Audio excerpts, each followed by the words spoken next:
মজাদার একটি রান্না করে দেখাবো আপনাদেরকে আজকে। বেগুন আর ইলিশ মাছ দিয়ে রান্না করব। রান্নাটা দেখতে যেমন সুন্দর তেমনই খেতে লোভনীয়। তো হ্যালো, আসসালামু আলাইকুম আমার আপু ভাইরা, কেমন আছেন সবাই? তো আমি আছি আলহামদুলিল্লাহ ভালো। তো আমি আশা করছি আপনারা সবাই ভালো আছেন। আর আজকে আমি যেহেতু রান্না করব বেগুন দিয়ে ইলিশ মাছ দিয়ে, তো আপনারা যারা নতুন রাঁধুনিরা আছেন কিংবা ভাই বোন যারা আছেন, যারা প্রবাসে থাকেন, ফ্যামিলি থেকে দূরে কিংবা হোস্টেলে থাকেন, তারা আমার রান্নাটা ফলো করলেই রান্নাটা ইজিলি রান্না করে নিতে পারবেন এবং শিখে নিতে পারবেন। তো আজকে আমি বেগুন দিয়ে যেহেতু রান্না করব, এখানে পেঁয়াজ কুচি ব্রাউন কালার করে ভেজে নিয়ে এখানে বেগুন, আলু আর কাঁচামরিচ ভেজে নিব। তো একটু ফ্রাই করে নিব। তো এই রান্নাটা করার জন্য একটু ভাজা ভাজা করে নিলে বেগুনটা আলুটা, তাহলে অনেক বেশি মজা হয়। তো যারা রান্না করতে জানে না, আমার মনে হয় সবাইকে রান্না শিখে রাখা উচিত। যে দুনিয়ার যে কোনো প্রান্তে যান না কেন, রান্নাটা জানা থাকলে আপনাদের আর কোনো সমস্যা হবে না। তো রান্নাটা সবারই শেখা উচিত আমি মনে করি। তো এখানে আমি বেগুনটা ফ্রাই করে নিচ্ছি, একটু ব্রাউন কালার করে নিব আলুটা। তো আমার এই প্রসেসিংটা ফলো করলে আপনারা ইজিলি রান্না করে নিতে পারবেন। আর যারা নতুনরা আছেন তারাও একটু শিখে নেবেন, আর রান্নাটা অনেক বেশি মজা। তো এখানে আমি ভেজে নেওয়ার পরে একটু হলুদ দিয়ে আর একটু লবণ দিয়ে এটাকে আমি ফ্রাই করে নিব।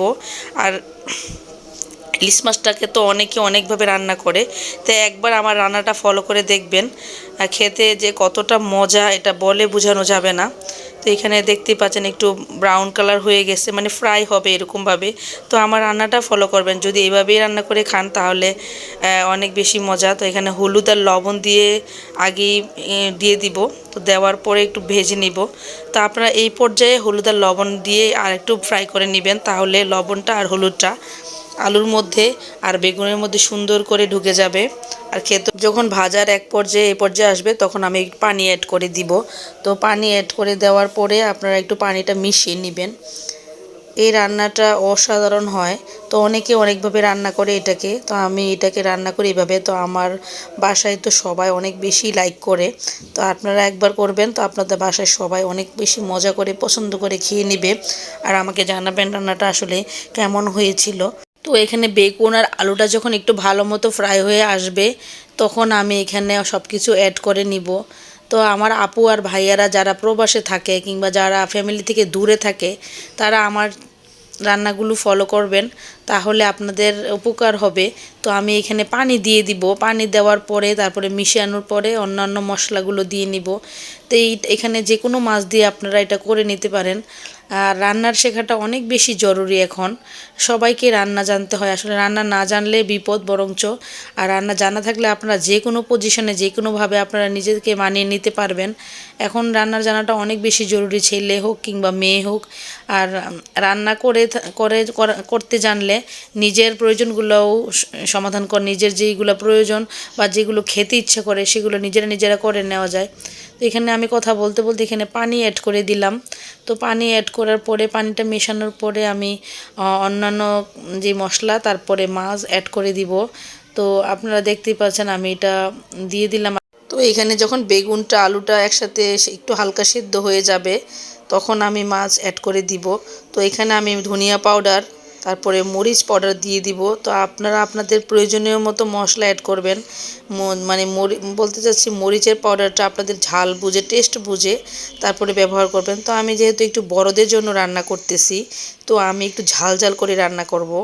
আর এখানে ঝোল রাখবো। তো আপনারা চাইলে এখানে অল্প ঝোল দিয়ে রান্না করতে পারেন। যেভাবেই রান্না করেন না কেন, এটা রান্নাটা অনেক বেশি টেস্ট হয়।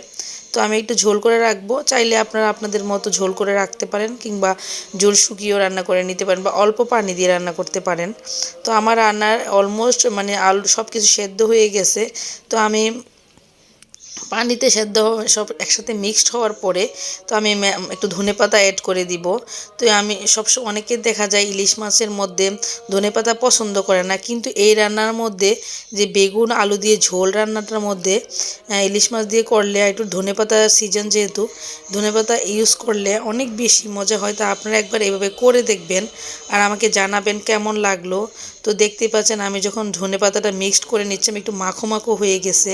তো দেখতেও অসাধারণ লাগতেছে রান্নাটা, আর খেতেও ছিল ভীষণ মজা।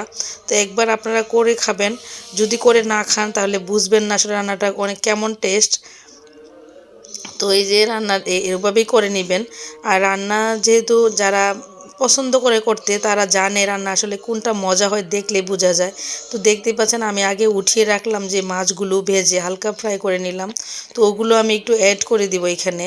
তো আপনারা চাইলে যে কোনো মাছ দিয়ে করে নিতে পারেন, কোনো সমস্যা নেই। তো আমার কাছে এখন আমি ইলিশ মাছ দিয়ে এটাকে রান্না করব, বেগুন ইলিশ। তো আপনারা তো জানেন যে বেগুন আর ইলিশ মাছ যখন কম্বিনেশন হয় অনেক বেশি মজা হয় এবং তরকারিটা লোভনীয় হয় খেতে। তো আমি এখন মিক্সড করে নিব, তারপর আমি আর একটু পানি অ্যাড করে দিব যেহেতু আমি ঝোল রান্না করব। বেগুন দিয়ে ইলিশ মাছের হালকা ঝোল রান্না করব। যখন তরকারিটা মাখো মাখো হয়ে যাবে তখন আমি এটাকে উঠিয়ে নিব। তো আপনি চাইলে এই পর্যায়ে উঠিয়ে নিতে পারেন, হালকা একটু ভাপিয়ে নিয়ে চাইলে এই পর্যায়ে উঠিয়ে নিতে পারেন সেদ্ধ হওয়ার পরে, নতুবা আপনারা একটু পানিও অ্যাড করতে পারেন, আমার মতো করে করতে পারেন। মানে আপনাদের কাছে যেরকম ভালো লাগবে আপনারা এইভাবে করতে পারেন। তবে আমি মনে করি আমার রান্নার এই তো যারা আপুর এই রান্নাটা ফলো করে একবার রান্না করবে বিশ্বাস করে, তারা আর এই রান্নাটা ভুলে যাবে না, এই রান্নাটা বারে বারে খেতে চাইবে। তো অনেকে তো অনেকভাবে রান্না করে। তো আপনারা একবার আমার রান্নাটা ফলো করে আমাকে জানাবেন কেমন হলো। আর আমার ভিডিও ভালো লাগলে আমার ভিডিওর সাথেই থাকবেন। আর আপুকে সাবস্ক্রাইব করবেন আর আপুর সাথে থাকবেন নতুন নতুন রান্না পাওয়ার জন্য। তো আমি আশা করব আমার রান্নাটা খুবই ভালো লাগছে আপনাদের কাছে। তো রান্না অলমোস্ট ডান। তো রান্নার কালারটা অনেক বেশি সুন্দর এবং খেতেও টেস্ট ছিল। তো যারা একবার করে খাবেন তারা দ্বিতীয়বার এই রান্নাটা মানে করতেই চাইবেন। তো নতুন আপু ভাইদের উদ্দেশ্যে বলবো যারা রান্না জানেন না তারা একবার শিখে নেবেন আর রান্নাটা করে খাবেন। এবং টেস্টফুল ছিল খাবারটা। আর দেখতেই পাচ্ছেন লোভনীয় আর খেতেও অসাধারণ মজা। তো সবাই ভালো থাকবেন, সুস্থ থাকবেন। আর যে যেখানে থাকবেন নিরাপদে থাকবেন। আল্লাহ হাফেজ। আসসালামু আলাইকুম।